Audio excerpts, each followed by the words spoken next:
Otávio Ribeiro Neto, João Magalhães e Ezequiel Araújo. Vamos começar a política do dia de hoje falando sobre a Comissão de Estudos Territoriais da Assembleia Legislativa, que realizou hoje uma audiência pública para discutir essa questão do litígio entre o Piauí e o Ceará. Vamos acompanhar como foi. Historiadores, técnicos e representantes do IBGE se juntaram aos deputados piauienses para uma contraofensiva em torno do litígio entre Piauí e Ceará. A pauta que se arrasta desde o ano 2011, quando o Piauí questionou no Supremo Tribunal Federal o limite com o estado vizinho, foi debatida em audiência pública na Assembleia Legislativa do Piauí nesta segunda-feira. Essa audiência pública vem num bom momento para compreendermos a situação que está atualmente, quais são as providências que o Estado do Piauí, representado pela PGE, está tomando junto à ação e para socializarmos, ou seja, para fazer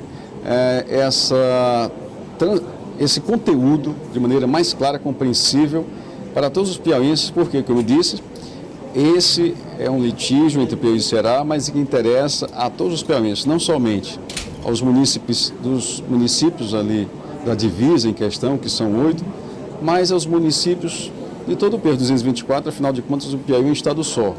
A disputa territorial entre Piauí e Ceará envolve 3 mil quilômetros quadrados e afeta uma população de cerca de 10 mil pessoas.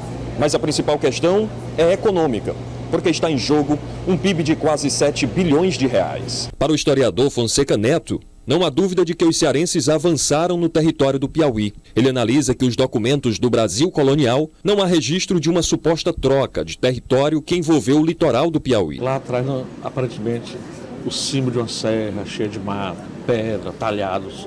Isso não. Mas nesse momento o cimo das serras é a energia eólica, inclusive. Isso é para começo de conversa. Por isso esse assunto retoma, depois de 300 anos que ele rola, né?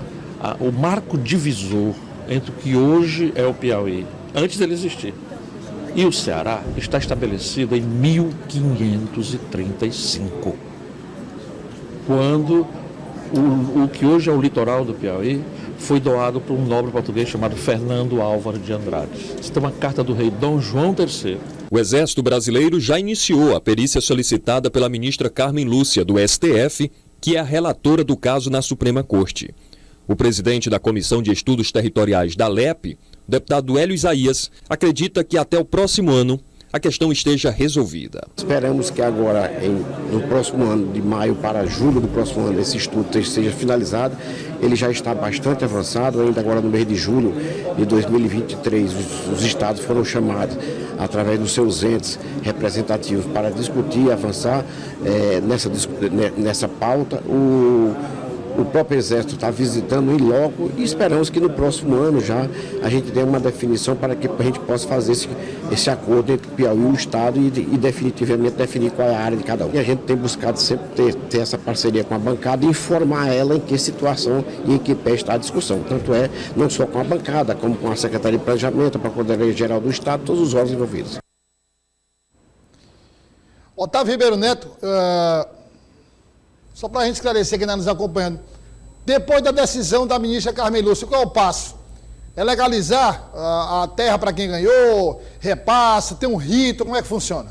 Douglas, nesse estágio, boa tarde a você, aos colegas, a todo mundo em casa. Nesse momento, o estágio desse processo no STF está no processo que o Exército chama ali de uma perícia. Está analisando documentos históricos, inclusive na audiência pública de hoje, a Procuradoria-Geral do Piauí apresentou um documento até então inédito que data de 1770, onde Portugal reconhece as terras do Piauí e estabelece a Serra da Ibiapaba como o grande marco divisor. Portanto, o documento comprova que o território que está em jogo, ali cerca de 3 quilômetros quadrados de terra, pertence realmente ao Piauí. A PGR já apresentou essa documentação, a PGR já apresentou essa documentação ao Exército Brasileiro, que analisa todos esses documentos e faz também estudos nessa área, Douglas, tanto do lado piauiense como do lado cearense. Logo após essa perícia, o Exército vai apresentar o que foi constatado à ministra Carmen Lúcia, que deve pautar essa matéria na Suprema Corte. E aí nós teremos uma decisão, se essas terras pertencem ao Piauí, se elas pertencem ao Ceará e quais são os próximos passos. Decidindo, sendo do Piauí, há uma grande diferença. Se manter com o Ceará, você segue a vida normalmente. Agora, se o STF entender que pertence ao Piauí, aí você tem mudanças drásticas para a população daquela região. João, você prevê aí, no caso de uma mudança para o Piauí, dificuldade com a própria população dessa faixa de terra, né? Exato, Douglas. Boa tarde novamente para você, boa tarde a todos. Agora é interessante a gente sempre lembrar que são várias, né? São 13 cidades ali que possuem áreas, né, que hoje encontram-se em litígio. E caso a decisão do STF favoreça o Piauí, como obviamente é esperado, inclusive de fato pelas provas, que são bastante robustas, não é toda a área daquelas cidades, daqueles municípios que vão para o Piauí. Pelo contrário, é apenas a parte, né, dessa área que hoje pertence a municípios cearenses e que serão, de certa forma, devolvidos ao Piauí. Inclusive, na própria semana passada, o Ezequiel fez uma reportagem muito boa para o Jornal o Dia com o deputado Ziza Carvalho. Ele é o vice-presidente da comissão e é bom lembrar que ele é um jurista, né, procurador do Estado, inclusive, do Estado de Goiás, e que acompanha de perto essa situação, onde ele já falava que os documentos sempre confirmam que a divisa entre o Piauí e o Ceará é o Pico da Serra, né? No entanto, quando você chega hoje, por exemplo, em São João da Fronteira, muito antes de você subir a serra, já existem placas ali dando conta de que aquele território é do Ceará, ou seja, o estado do Ceará invadiu um território que era piauiense. Então, caso de fato esse território seja entendido como é do Piauí, e é um território importante porque lá tem um potencial muito grande na mineração, na produção de frutas, legumes, enfim, na questão das energias renováveis. Então, essa produção econômica que hoje é alta, ela passa automaticamente para o Piauí e não fica ao Ceará. Ela vai contribuir com o PIB do Piauí, né? A arrecadação de impostos, de tributos, ela vai para o Piauí e para os municípios da região, municípios como São João da Fronteira e vários outros que ficam ali na divisa com o Ceará. Agora, é claro que essa população, nos últimos anos, né, essa população que mora na área de litígio, ela se sente, né, ela tem uma identidade cearense, porque obviamente ela já era, quando nasceu,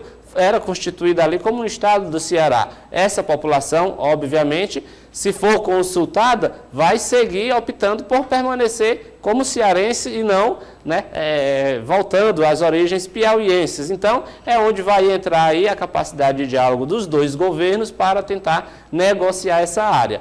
De fato, ela pertencendo ao Piauí, o governo do estado do Piauí terá todo o direito de reivindicar algumas questões e aí no processo de negociação, claro, todo mundo pode sair ganhando, mas é claro que todos os juristas, as principais pessoas que hoje estão acompanhando de fato o processo, elas confirmam essa tese de que o Ceará acabou invadindo um território piauiense e, portanto, o próprio estudo do Exército deve comprovar que essa área hoje em litígio pertence ao Piauí.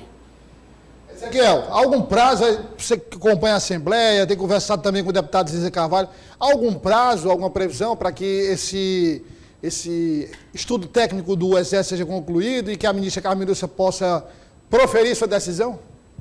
Douglas, boa tarde novamente a você, que é os nossos amigos, a todos que nos acompanham.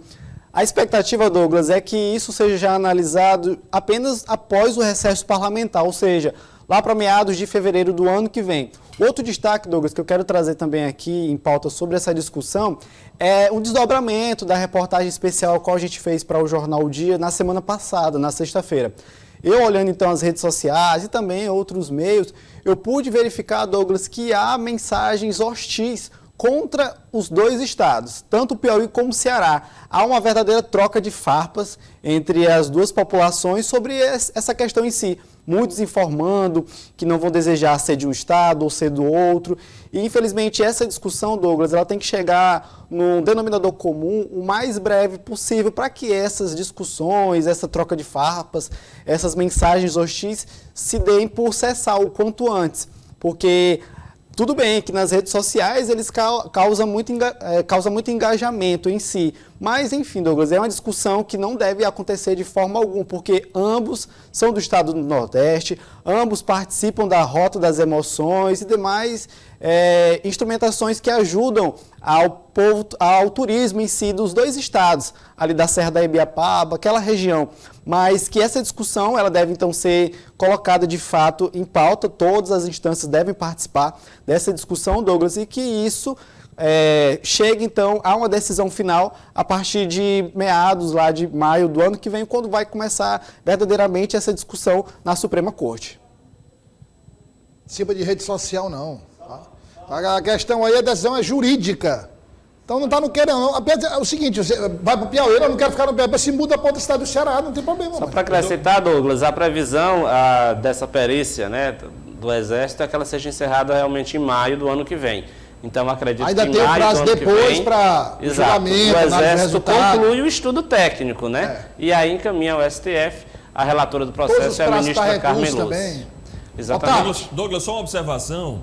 É que esse litígio ele tem questões práticas envolvidas. Por exemplo, a área que está em discussão, ela tem um PIB aproximado de 7 bilhões de reais, o que é muito dinheiro, seja para o lado do Ceará ou para o lado piauiense. Eu conversava na audiência pública com o ex-deputado Uchoa, que foi quem lá em 2009 primeiro trouxe essa discussão à tona. Ele me dizia o seguinte: na zona rural do município de Pedro II, que é um dos municípios que reivindicam território do lado cearense, ele diz que os municípios do Ceará estão avançando até mesmo em matrículas de alunos da rede municipal de educação. A gente sabe que o MEC paga como se fosse per capita, né? Cada aluno tem um custo e esse é o valor calculado para o município. E os municípios cearenses estariam invadindo essa zona rural, aspas aí, invadindo a zona rural do município de Pedro II e arregimentando esses alunos para a rede estadual de ensino do estado do Ceará, o que traz prejuízos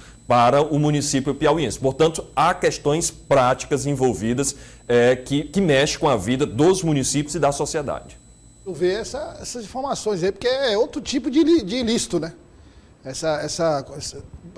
Aumentar o número de alunos para tentar aumentar a fatia dos recursos relacionados à educação. É outra investigação que tem que ser feita.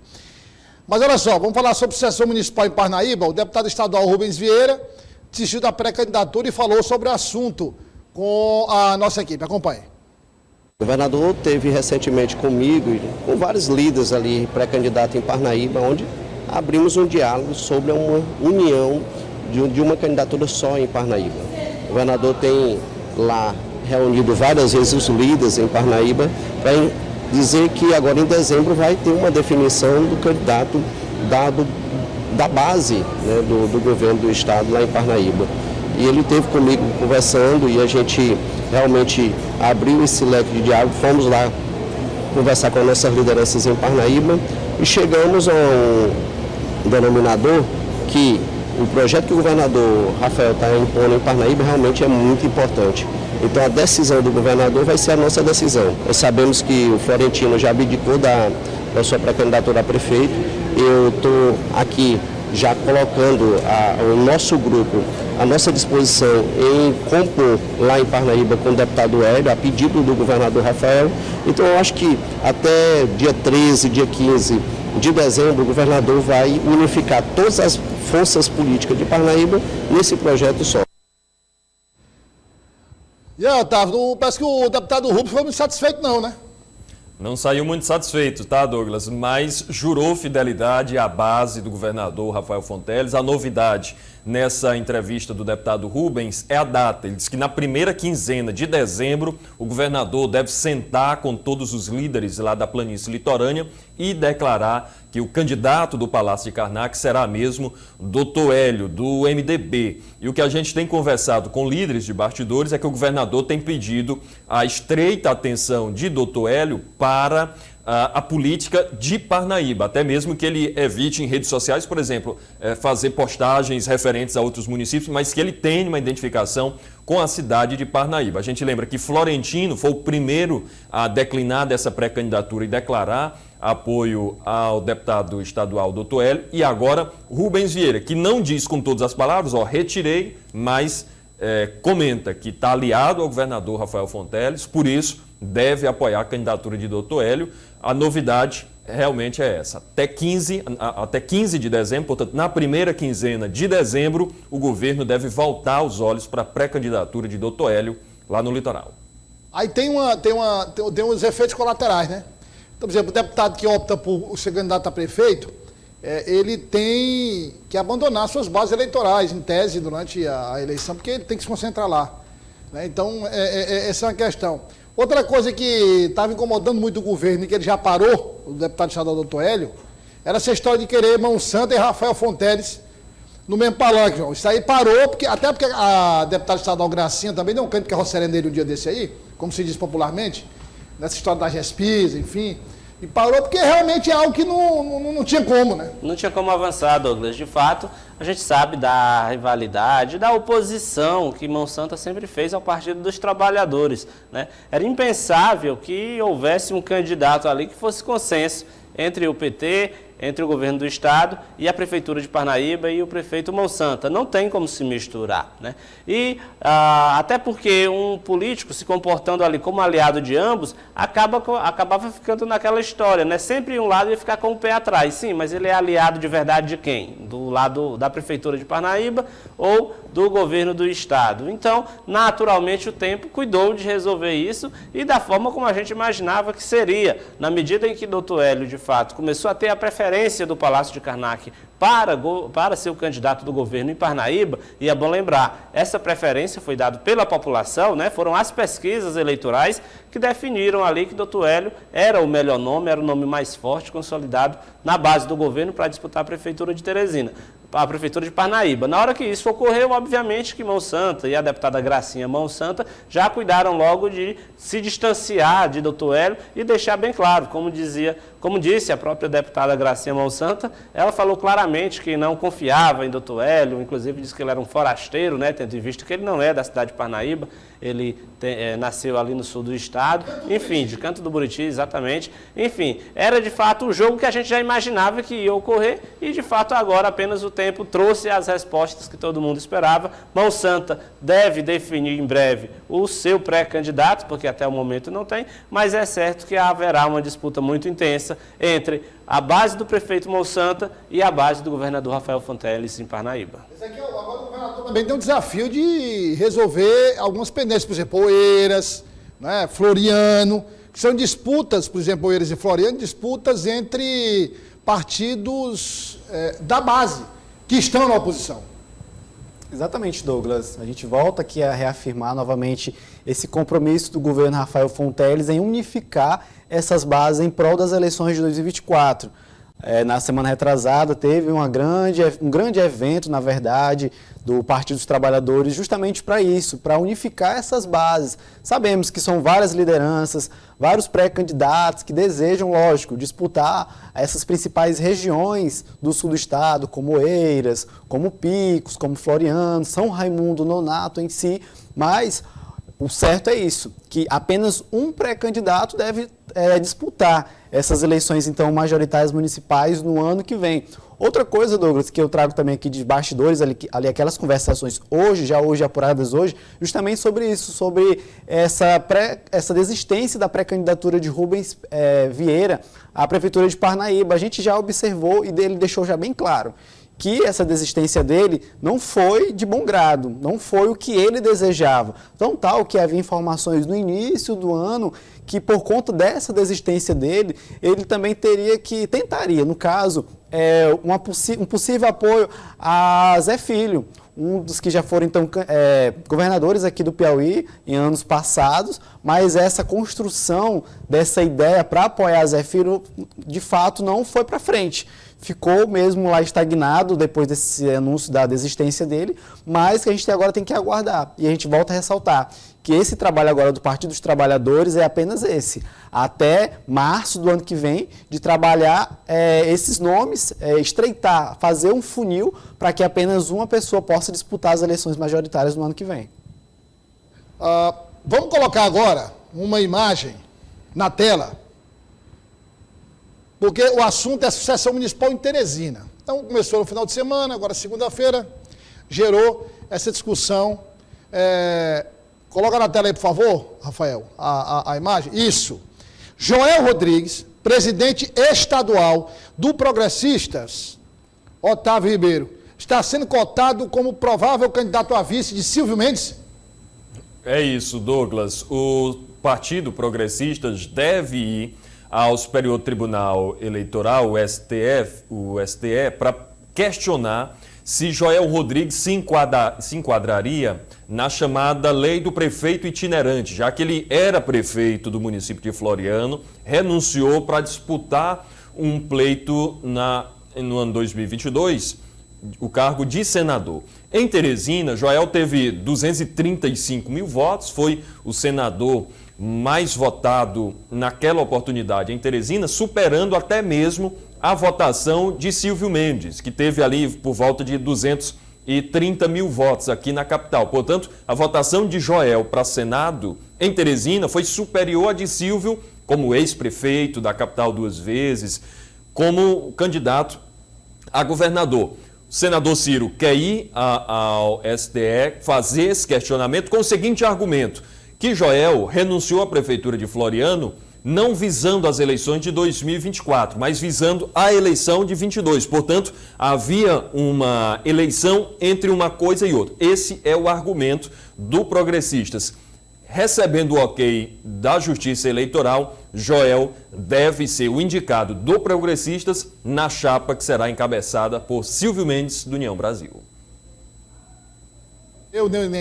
Mas a gente conversa com juristas, né?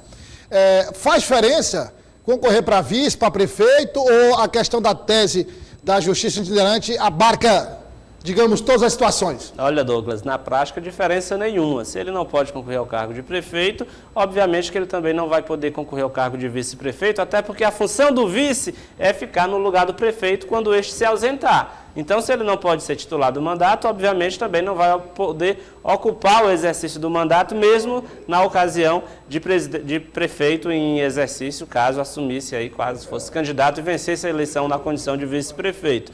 Na verdade, eu avalio até que o presidente nacional do Progressista, Ciro Nogueira, de certa forma, quer criar um pouco de fato político, o que é importante, afinal de contas, o Otávio já registrou aí, a votação de Joel Rodrigues em Teresina para o Senado foi algo espetacular. Ele derrotou o Wellington Dias com uma diferença muito grande, né?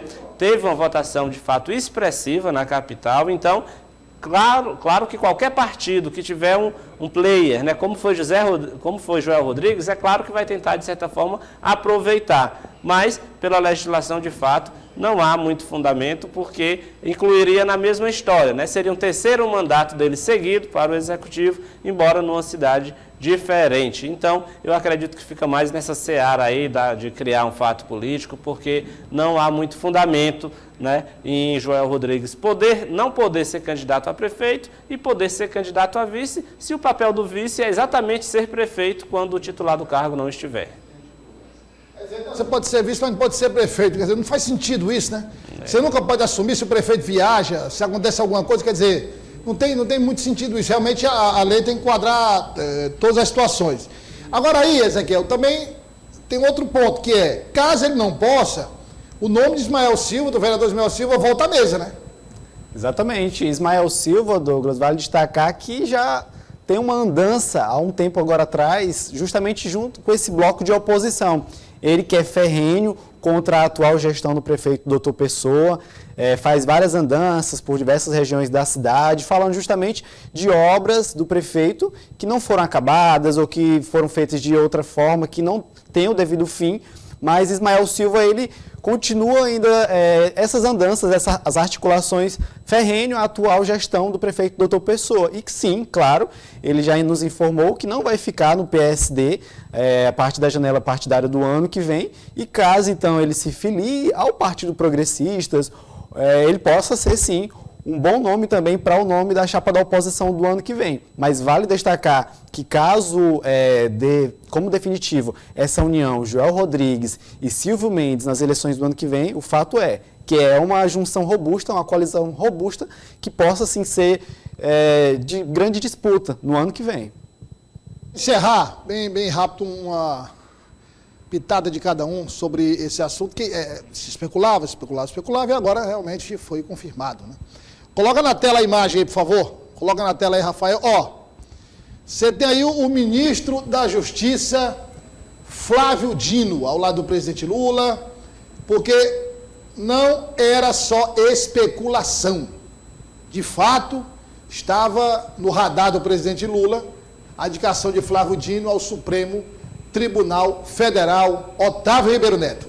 É isso, Douglas. Já se comentava desde a aposentadoria da ministra Rosa Weber, no final do mês de setembro, quem seria esse nome. Flávio Dino, logo de cara, despontou como favorito, juntamente com outros nomes. Nas últimas semanas, ganhou terreno, ganhou corpo essa sua, então, possibilidade de indicação, quando uma ala forte do PT defendia que a indicada pudesse ser uma mulher e negra, nessa tentativa de mesclar ali o STF. Hoje só tem uma mulher, que é a ministra Carmen Lúcia. Portanto, essa indicação de Flávio Dino vai contra essa ala do PT, mostra força de Flávio Dino, ex-governador do Maranhão, ex-juiz federal, que agora vai ser sabatinado pelo Senado Federal e possivelmente o passe seja aprovado. O governo vai precisar de 41 votos no plenário do Senado para garantir essa indicação de Flávio Dino. E aí, ao lado da foto também, a indicação do presidente Lula, Douglas, de Paulo Gonet para a Procuradoria-Geral da República. Havia também um grande questionamento: quem seria o nome? E uma informação de momento, Douglas: quem deve assumir o Ministério da Justiça no lugar de Flávio Dino é a também ministra Simone Tebet, que foi candidata a presidente da República. Sobe de patamar aí, né? Assim, ela já ocupava um planejamento, João, uma pasta robusta, mas a ministra da Justiça é um patamar maior ainda, né? Uma área de gestão, né? Você é meio engessado, você tem que pensar toda a questão da aplicação dos recursos do governo, mas de fato você não executa ali na ponta os investimentos. Já a pasta da Justiça, você tem aí uma série de ações que pode desenvolver, inclusive e principalmente a própria gestão, né, da política penitenciária no país, fora, claro, toda a gestão das polícias, Rodoviária Federal, Polícia Federal, enfim. Mas, de fato, o presidente Lula agiu de forma política, né? Indicando, inclusive, a Flávio Dino, que não é qualquer nome, era um nome que era visto por setores do governo, da própria imprensa, como um possível sucessor de Lula, já que ele tem esse perfil político muito afinado e é um nome que hoje dialoga muito bem, está muito presente nas redes sociais, é alguém que é muito didático, é muito dinâmico, né? Quando ia ao Congresso Nacional sempre travava uma batalha ali ideológica e sempre se saía muito bem, então Lula optou, de fato, por um nome que tem um conhecimento técnico, foi juiz federal, mas de fato é conhecido pela sua carreira política, demonstrando aí que Lula quer no STF um certo alinhamento político e não quer ver surpresas e nem traições na Corte Superior do Judiciário Brasileiro. Zequiel, agora, dadas as indas do ministro da Justiça, Flávio Dino, e as batalhas, como o João bem destacou, com a oposição, essa sabatina dele não pode ser apertada, mas vai passar, enfim. Mas não deve ser fácil, não, viu? Ele deve enfrentar uma oposição que ele criou vamos usar aqui uma linguagem popular, um ranço lá no Congresso, viu? Douglas, vale destacar que as participações do Flávio Dino vêm desde o início do ano, após os atos golpistas do dia 8 de janeiro. De lá para cá, com os desdobramentos, então, a judicialização dessas pessoas, esses golpistas que participaram, ele teve, então, mais participações em várias sabatinas e também, propriamente dito, em audiências lá no Senado, né, no Congresso Federal. Ele, como o próprio João já disse, é uma pessoa bem didática. Ele acaba que ele dá uma resposta, sim, a esses parlamentares da oposição e acaba, por muitas vezes, virando meme nas redes sociais por conta dessas respostas que ele dá. Sempre muito autêntico e também muito equilibrado. Ele dá essas respostas, mas essa sabatina que vai acontecer, que possa acontecer futuramente, ele possa, sim, se sair bem por conta desses aprendizados ao qual ele teve no decorrer de todo esse ano. Otávio Ribeiro Neto, obrigado também ao João Magalhães, Zequiel Araújo. Amanhã nós voltamos. Obrigado aí, vamos acompanhar o desdobramento. Eu estou curioso para ver essa questão do Flávio Dino, viu? Porque vai dar o que falar.